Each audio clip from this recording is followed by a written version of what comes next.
design a golf course to examine and test a player, or for the player to be entertained, relaxed, and to take in the natural beauty like here in Abu Dhabi, or the DLF, which we also play in India? I think people who've played the golf professionally can design the best golf courses because they understand the game better than the average designer.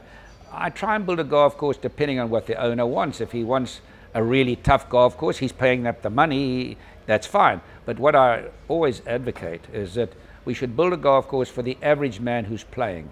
Make the fairways a little wider. Don't make the greens as undulating. Don't put bunkers in front of the green. There are a whole host of things. Make it more beautiful. I could go through a whole lot of things because I was a champion and I was a farmer. So I understand water, soil, all these things are vitally important in designing a golf course. And I was delighted to be named the Designer of the Year in Spain last year, something I appreciated very much indeed. Congratulations. Yeah, that was a big honor for me. We've built over 300 golf courses around the world, a lot of them.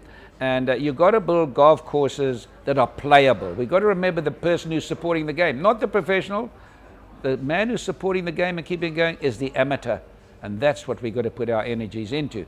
Obviously, when a man wants a championship golf course, very easy to do. Like for the SAP owner or the godfather, a man called Hasso Plattner in South Africa, we built a golf course called the Links. It's one of the 5 best golf courses I played in my life and one of the very toughest, even tougher than Augusta.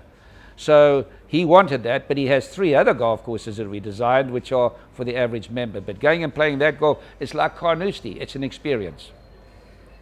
So you've designed over 300 courses, but which one, if you had to pick one, is your favourite? The Links golf course for SAP in South Africa. What is your favourite hole that you've designed? No, that's a very difficult question because you've designed hundreds of holes. And sometimes I like to copy a hole from some great golf course, and but it's very difficult to pick one hole. Almost impossible. You've travelled more than any man or woman on Earth. Is there a place you would still like to go and design a golf course? Yes, I'd love to go and design a golf course in Russia. I've always had a desire to do that. You know, all my friends that have been to Russia have said the people are such nice people, and I'd love to do a golf course in Russia, but I like to anywhere. I'd like to do one in Vietnam, for example. So many places I'd like to do golf courses where I haven't. And when I do a golf course, I don't just go in there as a designer.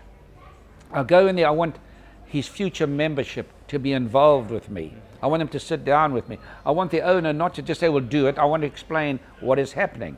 And I want them to bring young people to play the game. It's not just design, it's changing the game and improving the game in that particular country. What's your best health tip that you could give to our fans to help them start the year well and carry on? Well, I'm a fanatical health person. I start my day with a green juice. You must remember, most people don't worry about health. As I was saying, in America, with 330 million people, only 2.8% eat properly and exercise. That's basically the stats around the world. So I'm trying to, probably my big dream at the moment is to get young people concerned about health and their body, to be able to be constructive and reproduce and keep the world's economy going. If you're fit, you can do more hours than a man who's not fit. And the world is actually deteriorating in health. Healthcare systems are doomed. In X amount of years, there'll be no more healthcare systems. There'll be so many sick people, the countries will not be able to afford it. That's happening in some places right now. But I go to the gym and I do a whole variety of exercise, and I try and under-eat. The less you eat, the longer you live. Small dinners. You don't put petrol in your car when you park in the garage at night. Have a good breakfast and a good lunch. Tiny dinners. Don't go to bed with a full stomach. And the best exercise, walk. Keep walking. I see people going to the 2nd floor in a building. They take an elevator. Walk. You go to an airport, you see elevators going up. Walk. Do keep your body moving. Get the car out of the garage. Keep your body moving. And lastly, have you set yourself any goals this season? I'm forever setting goals. I want to be the first man to break his age by 18 shots, one a hole. And if I live long enough, I will do it. That's one of my goals, but also that I can go to bed at night saying, gee, I gave love to somebody today. And just, you know, sometimes I see a lady sweeping an airport and I'll give her 100 quid or something. And she looks at me and she says, Nobody's ever done that. Why are you doing that? I said, because you're keeping the airport clean. You're doing a great job for us. You know, give people recognition. A man in the street who's sweeping the street, don't look down at him and just say, well, he's doing it. Try and give a little bit of love every day. It makes you feel happier, it makes you feel good. So contribute to society to the best that you can. And don't be critical of people, because we're all sinners. I see people being so critical of people, saying such nasty things, jealousy.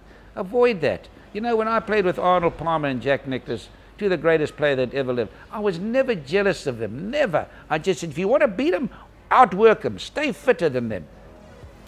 Thank you for your time, Mr. Player. That's fantastic. Okay, Thank my you. pleasure.